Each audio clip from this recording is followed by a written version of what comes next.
Hi guys.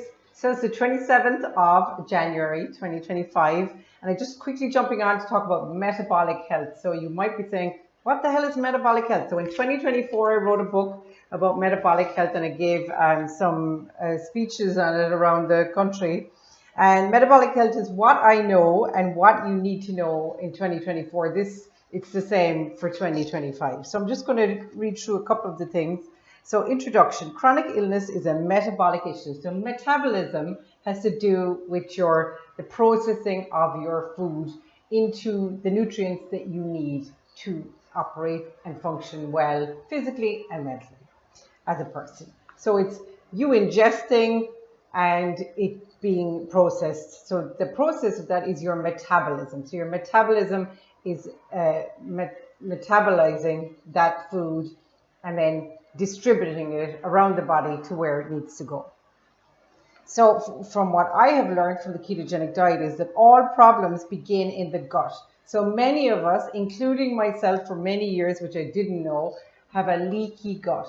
So that means you are eating food that is not processed correctly by your metabolism. So you're eating food like processed carbs, too much sugar, too much fructose that your metabolism cannot process properly, and it's leaking through your gut wall. It literally is leaking through so you're suffering from constant inflammation. One of the main blood results that I get in my blood tests, I've done 3 now since being on the ketogenic diet, and my blood has gotten better and better and better. One of the big things is C-reactive protein. C-reactive protein is a general test to tell you how much inflammation is in the body. And since I went to the ketogenic diet, I have almost zero inflammation, but it's very good anyway. But when I eat a lot of carbs, which I did at Christmas and stuff, and I get my blood test after that, my C-reactive protein is higher. That inflammation is not good for your body. All of these chronic illnesses are often exaggerated or caused by this inflammation, caused by leaky gut. So take care of your gut microbiome. So your microbiome is the inner world of your gut. So we live in this environment. So the microbiome is your internal environment. So what you have living in your internal environment is important. And some of the chronic illnesses we have are caused by, say, overgrowth of yeast. Say a burst appendix is caused by an overgrowth of a bad bacteria in a certain place in your body. The appendix is kind of known as the place where it stores extra bacteria for the gut, and sometimes that can be filled with bad bacteria. Then you get an infection, and then you get pus, and then it turns into a critical medical emergency.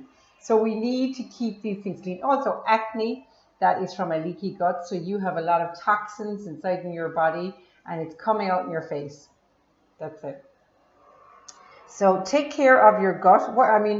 When I was going to school, there was virtually nobody with acne. The only people with acne, when I look back now, whereas now there's a lot more acne, and people are mad to go on Accutane, but I would say clean out your diet. It's a reflection of what's going on the inside, the sludge, the slime, the crap, the leaky gut that's going on the inside. And anybody with acne or any kind of skin problems, eczema, any of those, I would say get on a ketogenic diet.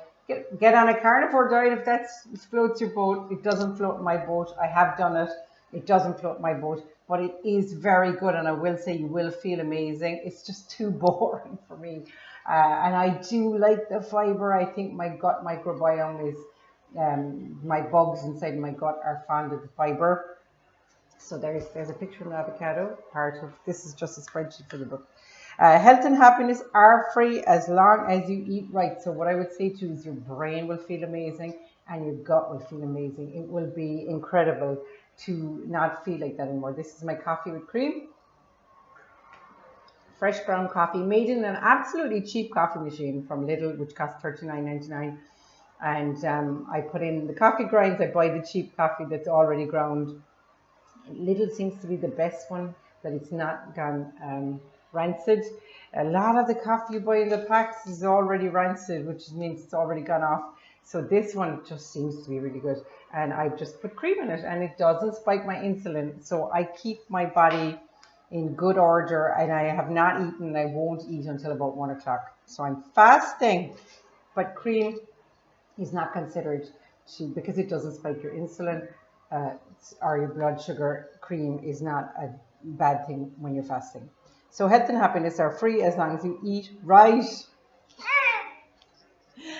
Go and get 6 opinions instead of 1 if you're sick. So that's another thing, is that we tend to just listen to one doctor says, oh no, you're grand, whatever. I have found over the years that in your own instinct is generally right, and you should get another opinion if you're a little bit uncertain. I changed my life. You can too, through food. Give up all refined carbs 5 days a week for 3 months initially. I would say just give up all refined carbs at the start. Just do 3 days at the start. The second day will be so hard. Even I'm coming back out of carbs from Christmas, and it's quite difficult. So the reason I was doing this is, why is the nation so fat? So I'll get to that one in the next video. Bye.